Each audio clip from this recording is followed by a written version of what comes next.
घर दामाद ने मुबैना तौर पर अपनी ही सास को अगवा करने के बाद उसकी जान ले ली। उसकी लाश को एक ट्रंक के अंदर बंद करने के बाद खुफिया कमरे के अंदर उस ट्रंक को फेंक दिया और फिर पुलिस इस कातिल तक पहुंचती है। जब उस ट्रंक को वहां से बाजियाब करवाया गया तो उस वक्त बॉडी की हालत थी वो बहुत ही ज्यादा खतरनाक थी, खौफनाक थी।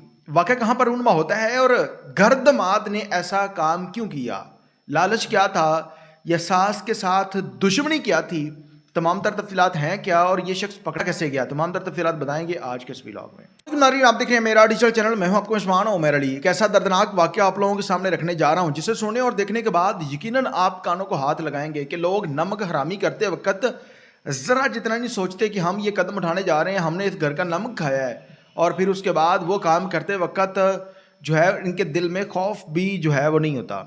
एक वाकया आरफ वाला के अंदर रूनमा हुआ है जहां पर घर जमाई ने अपनी ही सास को कत्ल कर दिया है।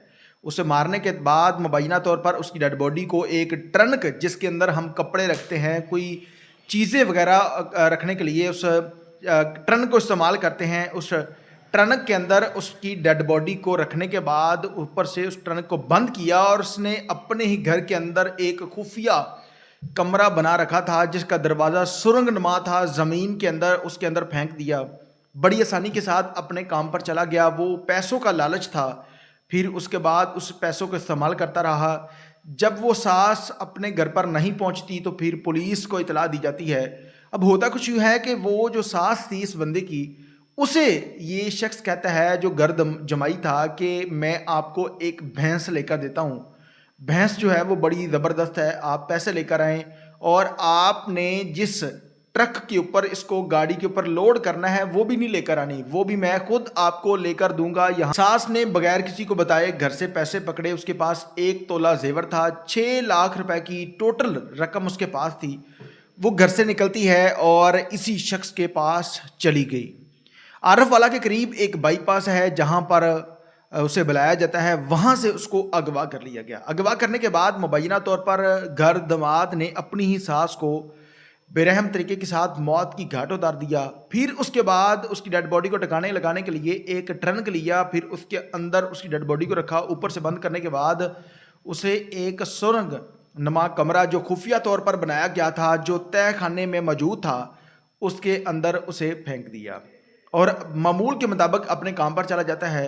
अब जैसे ही वो औरत अपने घर पर नहीं पहुंची तो घर वालों को परेशानी लाहक होती है। घर वालों ने रिश्तेदारों को पूछा, फिर उसके बाद जहां जहां उनकी जान पहचान थी वहां से पूछने के बाद जब वो थक हार कर बैठ गए तो उन्होंने पुलिस को इतला दे दी। जैसे ही पुलिस को इतला मिलती है पुलिस उसे ढूंढना शुरू कर देती है और बिल आखिर किसी ने बताया कि फ़लाँ टाइम पर जो है इसका अपने जमाई के साथ रब्ता हुआ था।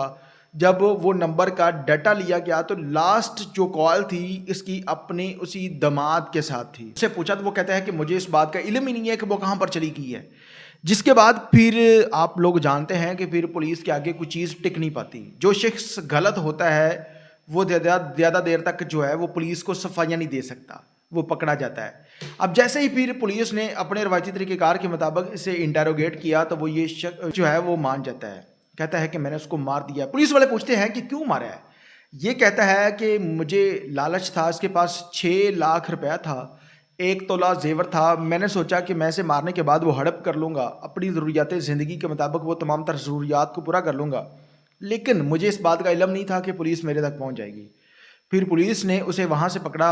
अब ये 2 से 3 जगहों पर ले कर जाता है। कभी कहता है कि मैंने इस जगह पर छुपाया उसे, कभी कहता है कि इस जगह पर छुपाया है।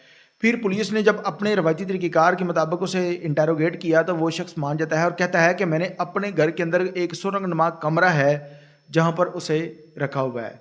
वहाँ पर जाने के बाद ट्रंक निकाला जाता है तो बदबू इस कदर थी इस ट्रंक से आती है कि वहाँ पर खड़ा होना 1 मिनट भी किसी जुर्रत वाले बंदे का काम था। वहाँ से उस डेड बॉडी को निकाला गया। उस डेड बॉडी की जो हालत थी इस वक्त तक बहुत ज़्यादा ख़राब हो चुकी थी।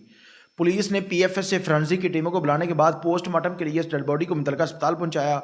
इस शख्स को गिरफ्तार करने के बाद इसे उस एफआईआर के अंदर नामजद किया, फिर उसे इसके घर वालों को बता दिया और घर वाले जो हैं, जो इसका ससुर है वो मदई मुकदमा बना है और उसका यही कहना है कि जिस तरह इसने मेरी बीवी को कत्ल किया है, कत्ल का बदला कत्ल के अंदर होना चाहिए और इसे कैफरे करदार तक पहुंचाना चाहिए। ये वो जालिम भेड़िया था जिसने उस घर का नमक खाने के बाद नमक हरामी की, पैसे और जेवर के लालच में आकर अपनी ही सास को मुबैना तौर पर हलाक करने के बाद उसकी डेड बॉडी की भी बेहुरमती की।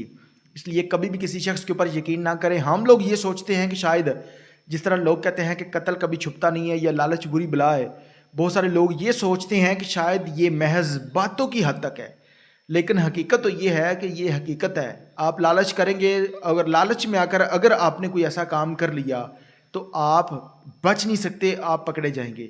और अगर आपने किसी की जान ले ली तो फिर उसके बाद आप भी पकड़े जाएंगे। इसलिए कभी भी लालच में आकर या कभी भी कोई ऐसा काम ना करें जिसके बाद आप पकड़े जाएं, आपकी बाकी सारी की सारी ज़िंदगी जो है वो जेलों के अंदर, हवालातों के अंदर गुजरे। इसलिए कभी भी कोई ऐसा काम ना करें, मेहनत मजदूरी को तरजीह दें, हलाल की रोज़ी कमाकर अपने घर का गुजारा करें। लालच में आकर किसी शख्स का नुकसान करके अपनी ज़िंदगी तबाह ना करें। तमाम तर लोगों से गुजारिश है इस वाक़े के बारे में अपनी कीमती राय का आधार कमेंट सेक्शन के अंदर लाजमी कीजिएगा। अल्लाह ने के बाद।